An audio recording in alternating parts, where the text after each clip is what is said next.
सभी मित्रों को नमस्कार। मित्रों, हमारे YouTube चैनल समाजवादी क्रांति को सब्सक्राइब करें, लाइक करें, शेयर करें और कमेंट करें। दिन और रात होना कोई टाल नहीं सकता है, मृत्यु कोई टाल नहीं सकता है, तो ईश्वर और अल्लाह से हम क्यों डरें।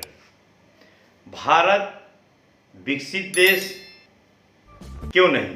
क्योंकि समस्या होने पर हम भगवान से मदद मांगते हैं, जबकि इसका समाधान डॉक्टर या वकील के पास होता है। एक उदाहरण के तौर पे आपको बता रहा हूँ कि प्रहलाद आग से, पानी से, हाथी के पैर के नीचे रखने से तथा पहाड़ से खाई में गिराने पर भी नहीं मरा। फिर मरा कैसे था या अमर हो गया? अरे हमारे मित्रों, हमारे समाज के लोगों, गोबर गणेश लोगों, आप सबने तो होलिका को जला दिया, पर प्रहलाद कहाँ है यह क्यों नहीं जान पा रहे हो? और ये पाखंडवादी आपको क्यों नहीं बता रहे हैं कि जब वो मर ही नहीं सकता था तो आखिर है कहाँ? दुनिया में आज तक जितने युद्ध, खून खराबे हुए, धर्म उनमें एक बहुत ही महत्वपूर्ण कारण रहा है। कोई भगवान नहीं होता है, सारा डर का कारोबार है। जो जितना डरा हुआ है वो उतना आस्तिक है, और जिसने डर को मार दिया वो नास्तिक हो गया। तो इसलिए हम अपने समाज के लोगों से कहना चाहेंगे कि पाखंडवाद और अंधविश्वास को दूर भगाएं। चांद पर पहुंचते ही एडविन एल्ड्रिन क्या हुआ? नील आर्मस्ट्रांग, वो शेषनाग का फन नहीं दिख रहा है जिस पर हमारी पृथ्वी टिकी हुई है। ये पाखंडवादी कहते हैं कि जिस शेषनाग पर पृथ्वी हमारी टिकी हुई है। जब बात वोट देने की है तब तो हम हिंदू हैं, और जब बात अपने सम्मान और अधिकार और समानता की होती है तब तेली, धोबी, नाई, अहिर, कुर्मी, कुम्हार, गणरिया हो जाते हैं।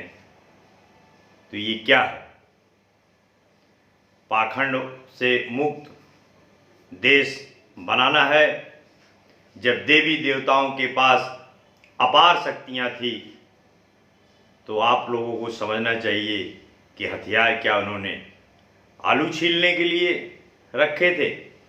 आज़ादी से आज तक हमें हर धर्म का सम्मान सिखाया जाता है कि आप हर धर्म का सम्मान करिए, लेकिन हर जाति का सम्मान करना हमको कभी नहीं बताया जाता, कभी नहीं सिखाया जाता इन पाखंडवादियों द्वारा।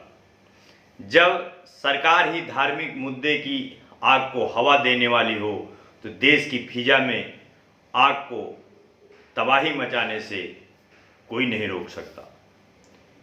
तो हम उस धर्म को मानते हैं जहाँ के लोग बकरे को धर्मस्थलों और मंदिरों में बलि चढ़ा देते हैं, लेकिन अगर आप बकरा और मुर्गा खा के उसी धर्मस्थल पर नहीं जा सकते। तो एक बात बताओ, मैं आपसे पूछना चाहता हूँ, जब स्वर्ग और जन्नत में सारी सुख सुविधाएं हैं तो स्वर्ग और जन्नत का लालच देने वाले वहीं क्यों नहीं निकल लेते, जो हमको बताते हैं कि स्वर्ग में परियां मिलेंगी, ये मिलेंगी, वो मिलेंगी, तो खुद स्वयं वो क्यों नहीं स्वर्ग को निकल जाते? अमेरिका में टीवी का प्रयोग जनता में वैज्ञानिक समझ बढ़ाने के लिए किया जाता है, जबकि भारत में धार्मिक मूर्ख बनाने के लिए टेलीविज़न और समाचार का उपयोग किया जाता है। एक बात और आपको बताना चाहता हूँ कि जितने भी 33 करोड़ देवी देवता हैं सारे हिंदी जानते थे, लेकिन एक अंतर्राष्ट्रीय भाषा अंग्रेजी है, उसको कोई भी भगवान नहीं जानता। तो बताइए, है ना कमाल की बात? उधर धरती बनाने वाले ब्रह्मा को भारत के बाहर कोई जानता तक नहीं, लेकिन फेसबुक बनाने वाले मार्क जुकरबर्ग को पूरी धरती जानती। तो ये भी हुई न कमाल की बात। उधर सभी भगवानों की सवारी कोई न कोई जानवर तक ही सीमित है। कार या बाइक किसी भगवान की सवारी नहीं है, क्योंकि जब इन बुद्धिमान लोगों ने ये मनगढ़ंत कहानियाँ हमको आपको बताई और बनाई, उस वक्त कार या बाइक का आविष्कार हुआ ही नहीं था। तो इनकी राज को, इनकी चाल को समझिए। ब्रह्मा ने सर से ब्राह्मण, भुजा से क्षत्रिय, पेट से वैश्य और पैर से शूद्र को पैदा किया इन पाखंडवादियों के अनुसार। अब यहाँ सवाल ये है कि ब्रह्मा ने अंग्रेज, मुसलमान, चीनी और हबशी कहाँ से पैदा की? जब शूद्रों को पढ़ना, जमीन खरीदना, धन इकट्ठा करना और सामाजिक तरीके से जिंदगी जीना मना था, तब किसी भी अवतारी देवी देवता या भगवान ने जन्म नहीं लिया। लेकिन जब जब मनवादी राज खतरे में आया, तब तब कोई न कोई जरूर अवतरित हो जाता था। तो समझिए मेरी बात को, इस पर विचार करिएगा। तो इसलिए हम अपने समाज के लोगों से, ओबीसी, एससी, एसटी के लोगों से कहना चाहता हूँ, जागते भी रहो और जगाते भी रहो। फूले अंबेडकर की विचारधारा को आगे बढ़ाते भी रहो, वरना समय हाथ से निकल जाएगा और फिर से वही समय वापस आ जाएगा जब शूद्रों के गले में हांडी और कमर में झाड़ू बंधी रहती थी। क्योंकि देश में फिर से उन्हीं लोगों का राज है जिन्होंने इस देश के मूल निवासियों से उनकी जमीन, धन, शिक्षा का अधिकार छीनकर सब खुद ही हड़प लिया और हमें आपको शूद्र, नीच और अछूता बना दिया था। तो जागिए नई पीढ़ी के लोगों, सोचो, उसने आपके एक महापुरुष की मूर्ति बर्दाश्त नहीं हो रही है, बाबा भीमराव अंबेडकर की मूर्तियां बर्दाश्त नहीं हो रही हैं, और हम और हमारा समाज 33 करोड़